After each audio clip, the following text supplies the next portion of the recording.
Today, we're diving into the secret to long-term client success. So why is that a secret? Well, part of it's marketing. Secret sounds better. Okay, all right. The other part is, I think it must be a secret because it's so simple and it's so very rarely used.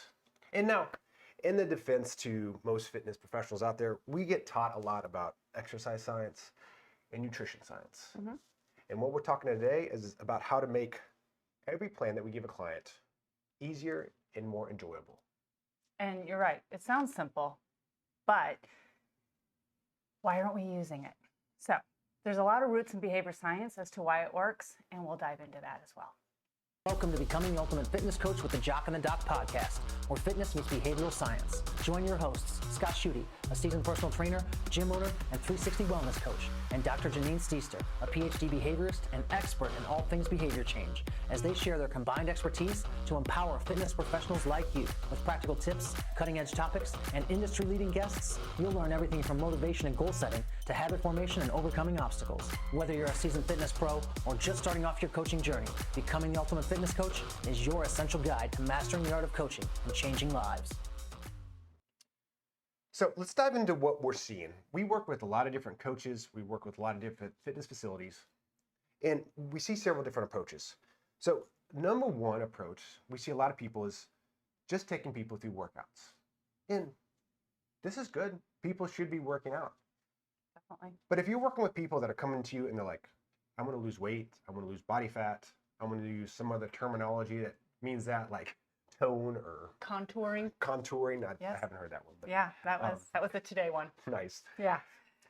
Then you need to be giving them more than a workout. If we go just a little bit further than that, we see people giving nutrition.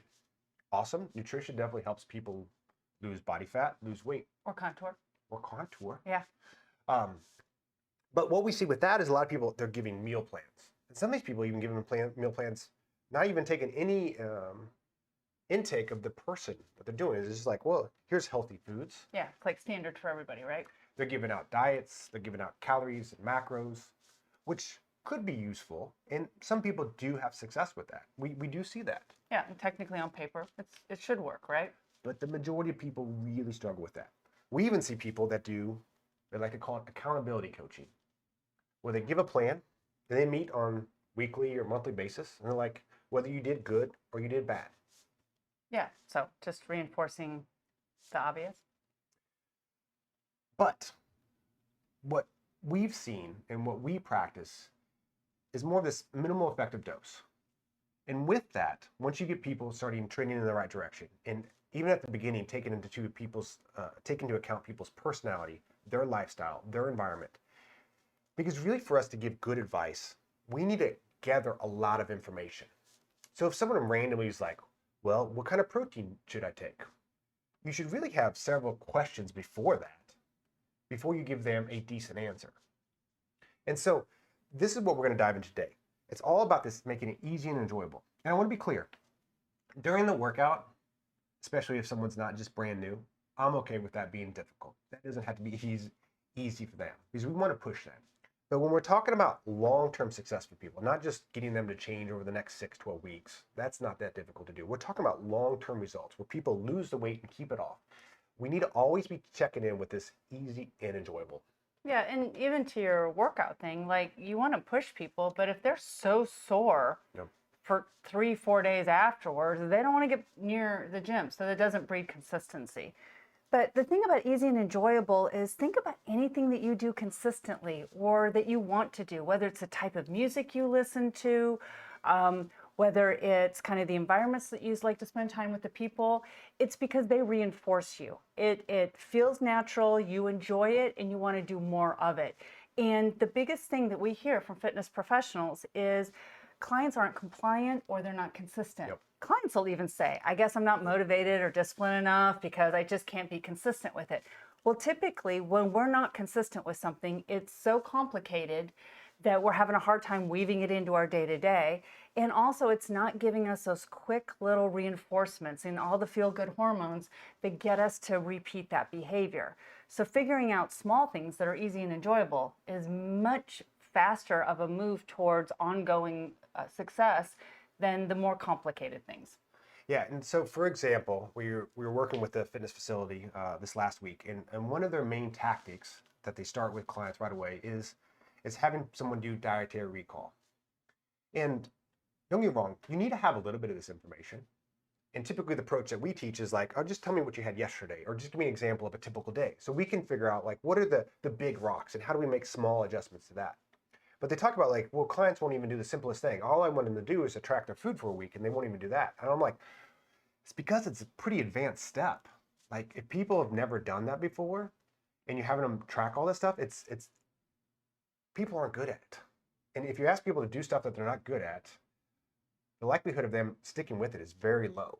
Well, and there's so much variability. If somebody's making their own food every day at home and they know exactly what they're eating and the ingredients, that dietary recall is going to be a lot more just accurate and precise than if, well, last weekend I was at a tournament with my kids' baseball game, and let's see, we stopped at some sort of like sandwich shop, and we got, there's so many variables that it becomes exhausting. And the other part, when we were talking to the fitness facilities, there also, some of the coaches were saying that sometimes when they actually do sit down with the person and they're doing dietary recall, it might be an hour-long conversation and they're going over a month's worth of nutrition recall. Well, there's a whole lot of things that are challenging about that, right? The coach in their head is thinking, oh my God, an entire hour, this is so complicated, this isn't reinforcing. The client, whether they're saying it to you or not, is also sitting there going, God, I've been talking about what I've eaten for the last month for an hour, and half of it I'm guessing. Some of it I'm lying about because it just doesn't sound good if I say it out loud, and some of it I don't remember. And then at the end, the last, 5 minutes, 10 minutes, I'm going to give you some key recommendations, and then am I going to give you key recommendations for what was going on a month ago or what's going on right now? So a lot of that is just way too much information when all we want to do is make a couple of small tweaks just to the day-to-day, almost to the fact that they don't notice it, almost to the fact that they're saying, is there something else I'm supposed to do? Because that was so easy.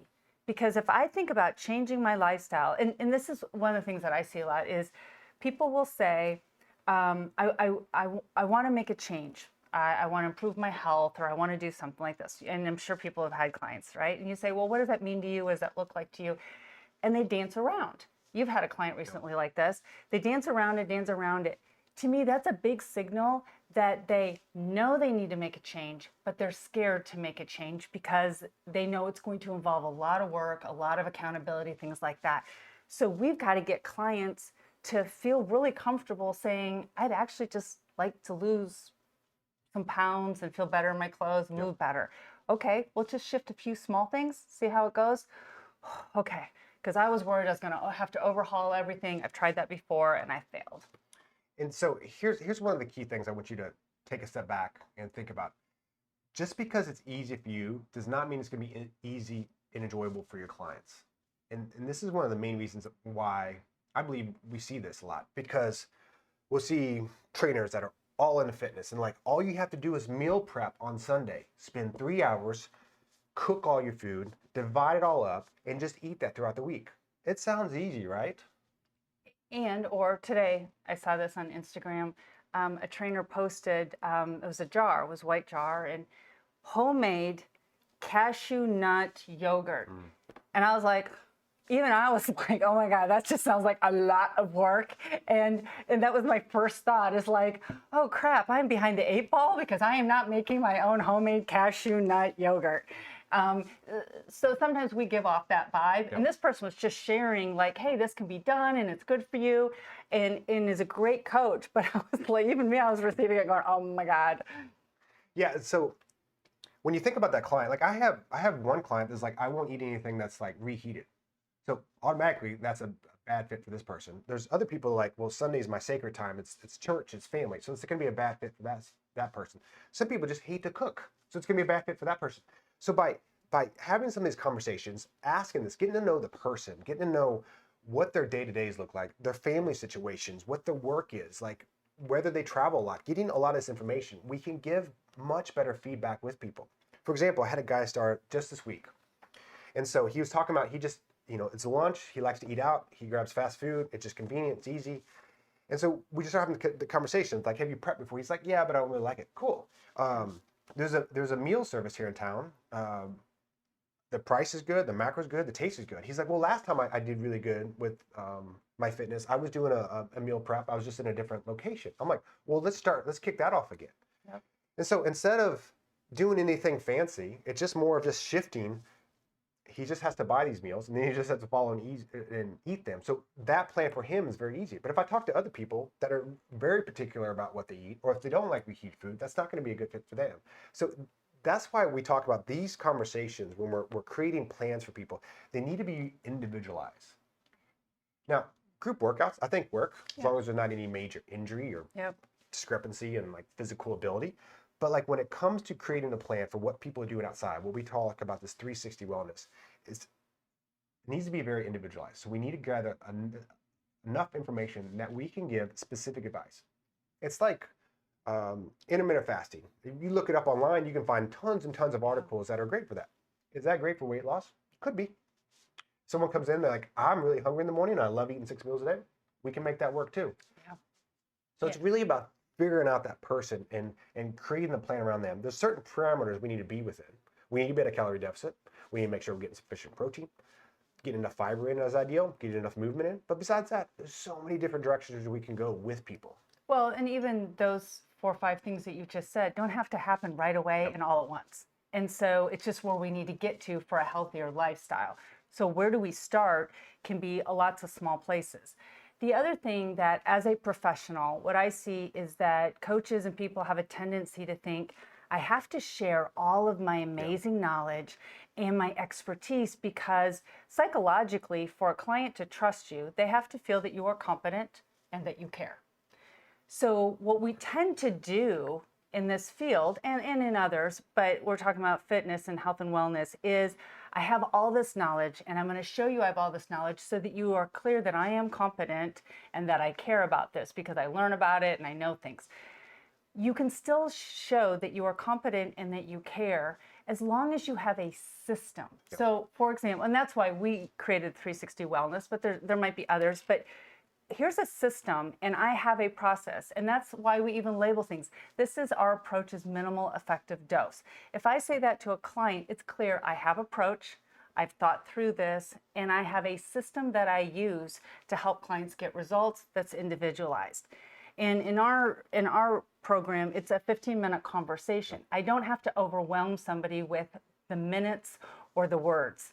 What I need to do is help them see value in a short, efficient, easy, and enjoyable amount of time. Yeah, so as we wrap up things here, I want you to think about it next time you're working with your client of like, how do I make this easier and more enjoyable? Yes, it needs to be effective, and there might be a little bit of friction at first because you are changing up what people are doing. But as you're going along with this process and as they're seeing results, it's constantly checking in of like, was any part of this week difficult for you? Like what was hard? And starting to kind of anticipate some of these bigger hurdles that are coming up. Like for instance, I have some people that are like, things are going great, I feel great, I love my food, but I look into it and they're eating the same thing like twice a day, every day. And so I'm starting to anticipate, I'm like, you're probably gonna get burnt out on this food. Yeah. So if I can start giving them some recommendations of other things to throw in there, I can try to stay ahead of that. And a good coach is going to stay ahead of that and kind of anticipate what's coming down the pipe. Yeah, absolutely. So hopefully you found this valuable. Drop us a comment, find us on social media, let us know what you think, what your experiences are, and any other topics you'd like us to cover. See you next time.